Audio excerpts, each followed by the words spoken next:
Hey, it's Soul with a 10.2 super guide to the Emerald Dream outdoor content based on the current PTR, meaning the info can change, but this can at least serve as a good overview. We're taking a very different approach with this guide in an effort to make it clear what these zoned features mean to your playstyle. I'm sure some of you don't care about how much of what currency you need to get that shiny thing because, oh dude, that shiny thing, it's not gear, and gear is all you need. So this guide is being separated into smaller parts covering the following. The things that everyone has to deal with. Taking on the zone from a focused Big 3 perspective, the kind of player who's just looking for player power. The viewpoint of someone who lives in the world of Warcraft and wants to fully embrace the zone content. And finally, the person who is also here to do collecting but is basically by themselves because it's weeks or months or years later. You'll likely fall somewhere in between these mindsets. I do advise listening to the whole thing as I explain how the features work, and I'm interested in your input on how I'm handling this guide, but you're free to jump off this ride anytime. Hit the like button, subscribe for more of the coverage, and let's begin. Let's start with a brief overview. You'll be entering the Emerald Dream via portal in Western Unarn Plains. There's a quest campaign that's in your interest to complete, especially if you want to collect some starter gear that doubles up as transmog, and while we haven't seen the entire campaign yet, chances are good that at the end is a final quest to complete the raid for a cool and powerful reward, which is most likely a tier set token. There are other side quests that offer context, important features, and more. All of these can be found in the main questing hub, and I recommend doing those. There are new dragon riding glyphs and 2 new useful abilities to learn, especially one that lets you skim even while at max speed, and this will be helpful in dragon races to improve times even more. There's the usual round of rares and treasures to pick up, and along the way you're bound to pick up a few of these dream seeds that starts off a quest called Mysterious Seeds. You want to save these for later, and I didn't even tell you what to do with them anyway. The zone runs off a clock where at the top of every hour a Superbloom event happens where a big old tree spends roughly 15 minutes walking from one part of the zone to the other, ending with a big encounter that ends after a boss is defeated or another 5 minutes have passed. It's not necessary to participate in the full event, but as long as you make it for the end, you'll get a reward of some sort. You can locate the big tree from the usual public event horn. Immediately after the event ends, another event will start called the Emerald Frenzy. This is displayed on a smaller horn, similar to the public events seen in Zeralik Cavern. This event happens to last for 10 minutes. Considering that, about a half hour later we'll reach the top of a new hour and the big old tree is going to start walking again. This series of events will rotate until the end of time. Now, knowing this means nothing without context, of course. How you'll treat these events will depend a lot on the kind of player you are, your mood, and your sense of urgency. If you're just passing by and only care about the useful gear to pick up, the Emerald Dream is a pretty quick romp before you get to your real gameplay. There are 3 weekly things to pay attention to that award veteran gear. Now, veteran gear does not mess around in this season. It starts at an item level of 441, upgradable to 463. Early on, it's definitely in your interest to get these for your main and your potential alts. And here's how to get the gear. Complete the Worthy Ally quest that asks for 1500 rep. You should be used to something like this. Also complete the Blooming Dream Seeds quest that has you plant 5 Dream Seeds. Funny enough, from testing, I'm able to see exactly what reward is given, and I bet this rotates to something else each week, so you can know in advance whether you want to complete this quest or skip it for the sake of saving resources. And finally, you'll want to participate in a Superbloom event. I'm speculating here, but I won't be surprised if the Worthy Ally quest was available every week starting with the launch of the patch, while the Superbloom and Dreamseed quest might wait until Season 3 begins, kind of similar to how things went down in patch 10.1.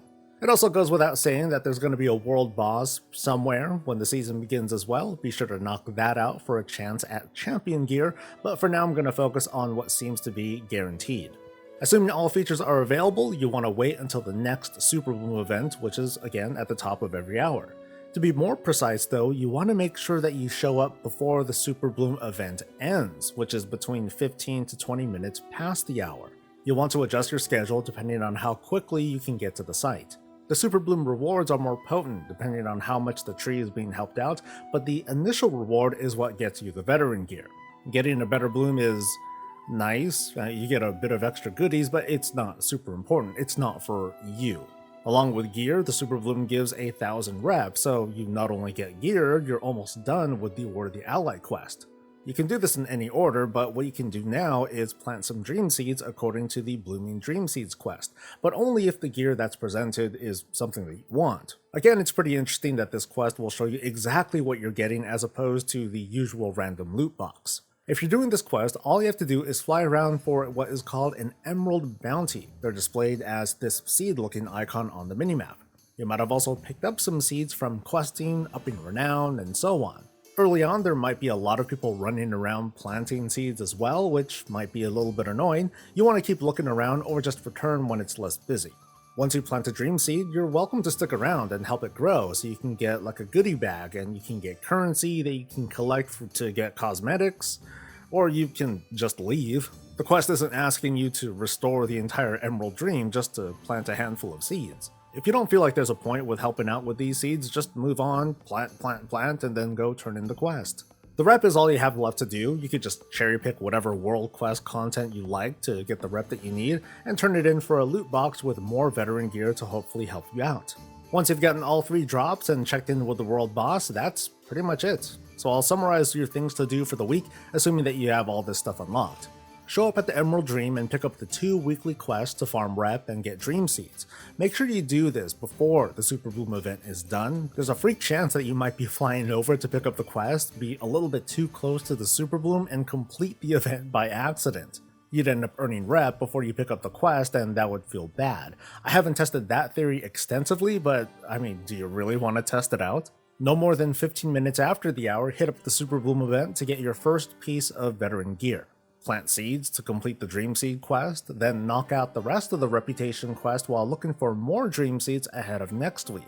I would mostly find these from little treasures found on the ground. Then take out the world boss, turn in all the quests, and that's your obligation. Once you progress past veteran gear, you're pretty much done with the zone, and you can focus on your endgame. Ta-da, and thanks for coming. If you're here, you're interested in farming up all the cosmetics, the toys, the transmog, and the pets. You're gonna live here for a while, participating in these layered zone features that are thoughtfully and meticulously crafted to keep you here, at least till you're done getting what you want. So here's how it all works. Once it's enabled, at the top of the hour and every hour, the Superbloom event starts. It gives gear and rep, but your main motivation for participating in this event is actually for the event that happens right afterwards. Once the Superbloom is over and you get your loot, the Emerald Frenzy begins, and you're going to be doing a lot of mass killing here for an item called Emerald Dewdrops. This lives in your currency tab, and it's going to be used later. The thing with this Frenzy event and the Dewdrops is that if the Superbloom beforehand does well, the Frenzy awards more Dewdrops than normal. So what do you do with these Emerald Dewdrops? Well, first you want to plant Dream Seeds, or find one in progress. These are identified on your minimap as an Emerald Bounty. When a Dream Seed is planted, a 3-minute timer begins, and it's up to you or everyone nearby participating to deposit up to 500 of these Dewdrops to max out the possible reward. As it goes up in quality, the more Dewdrops are provided. It's kind of reminiscent of those Mechagun objectives or the special feast that everyone can contribute towards, only with these additional milestones.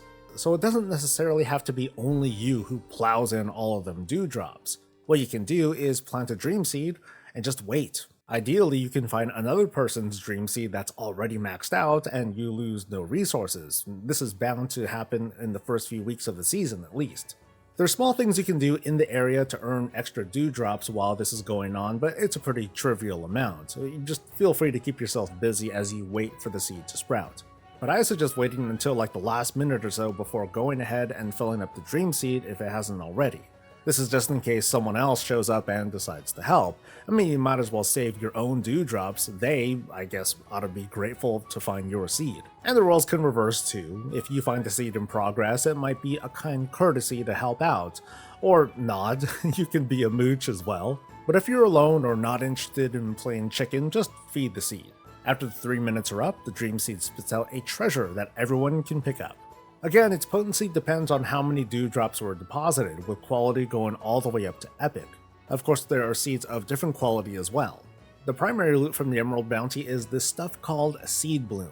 It also sits in your currency tab and is used on this vendor in the hub to buy a lot of different transmog, mounts, and pets.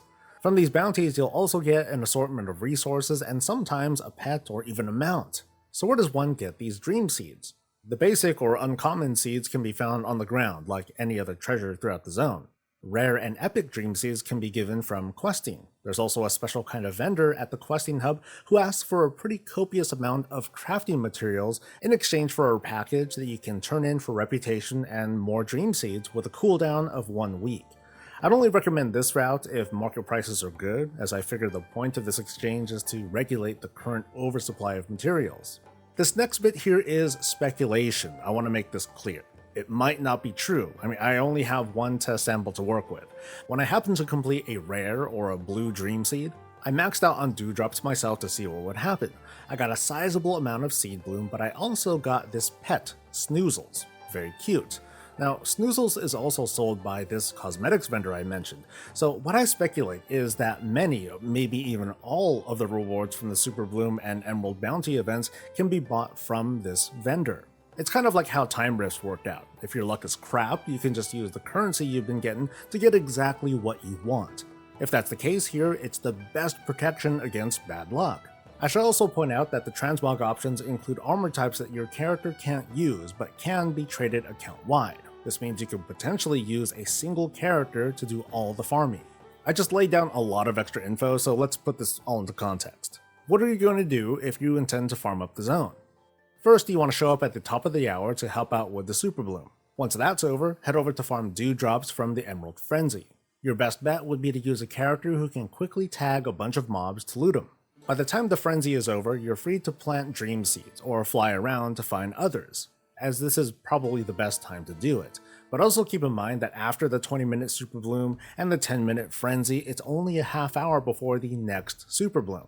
Between that, complete side objectives, explore the zone, or use the exchange to get more dream seeds to plant. If you happen to amass a lot of dewdrops to the point where it's trivial to max out your own seeds, consider stepping away from the Emerald Frenzy and just focus on finding and using dream seeds to get the seed bloom and hopefully cosmetics as drops. Once you feel comfortable, spend the seed bloom on the cosmetics that you want and jump around the steps in this process until you're done. Personally, I'm very fond of how this zone flows around this 1 hour loop of Superbloom and Frenzy and then another half hour to cultivate seeds before it's time for the Superbloom again. It's kind of like a train that you're free to hop onto and get off of whenever you want, and it's very light on the combat. The Emerald Frenzy is probably the most violently engaging piece of it, but these are just regular mobs that you're mowing down and not a bunch of elites. I recommend using the Shikar Hunting Horn to help you quickly dispatch these mobs. It's harder to get into the alt-friendly or unfriendly topic here because the penalties don't exactly apply the usual way. Your alt will collect seeds by accident, and it's entirely by choice to participate in the Emerald Frenzy for dewdrops. So I would just suggest using your alts to plant the gigantic epic seeds and then just sit on them. Maybe people will come by to help sprout it, or maybe not. It's just a matter of what time you decided to plant these dream seeds. But whatever seed bloom you happen to get out of it, just use that to get your desired appearances, preferably inexpensive stuff like transmog pieces that you can trade around. Otherwise, focus your dewdrop farming on one character, because an alt armory won't really help on that front.